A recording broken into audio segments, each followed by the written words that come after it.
Live from Southwest Florida's news leader, this is Wink News Weekend. Good morning, thanks for joining us. I'm Andrea Henderson. And I'm Channing Frampton. We are tracking the first named storm days ahead of hurricane season.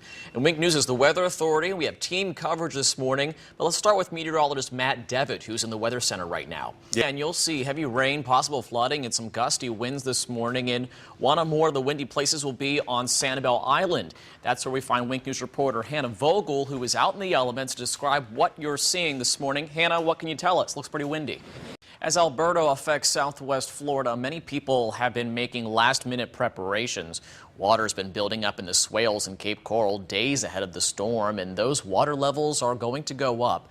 Many neighbors we spoke with say they're taking some extra precautions, but they're not too worried. And it's not just Florida that's getting ready for this storm. Parts of Mississippi, Louisiana, and Alabama already saw plenty of rain this week, and they're preparing for more floods this morning. Emergency crews near New Orleans made sandbags available to neighbors, and officials say no matter what happens with the storm, everyone needs to keep a watchful eye.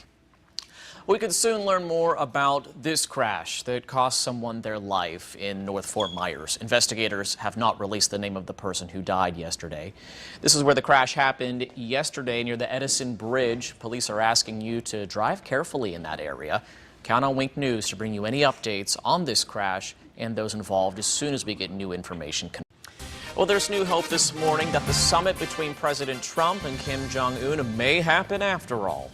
Kim Jong-un and South Korean President Moon Jae-in held a meeting in the demilitarized zone for 2 hours yesterday.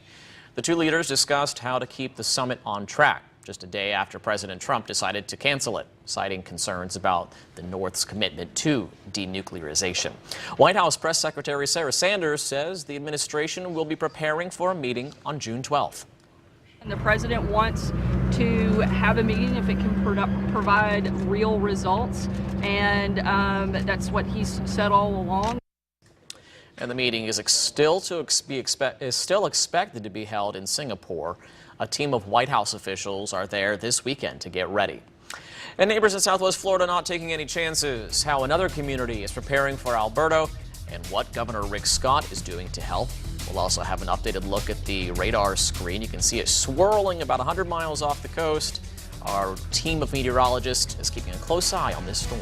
All right, thank you, Hannah. Stay safe. In Bonita Springs, neighbors are watching nearby waterways very closely.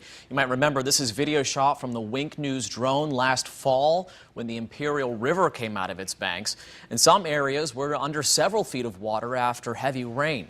Now, with the storm moving into the Gulf, neighbors are anxious. Some are still rebuilding after Hurricane Irma.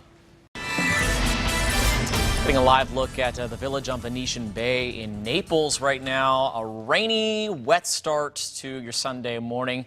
And you can see some of the wind and the rain droplets really fogging up all of our lenses across Southwest Florida this morning, all thanks to subtropical storm Alberto.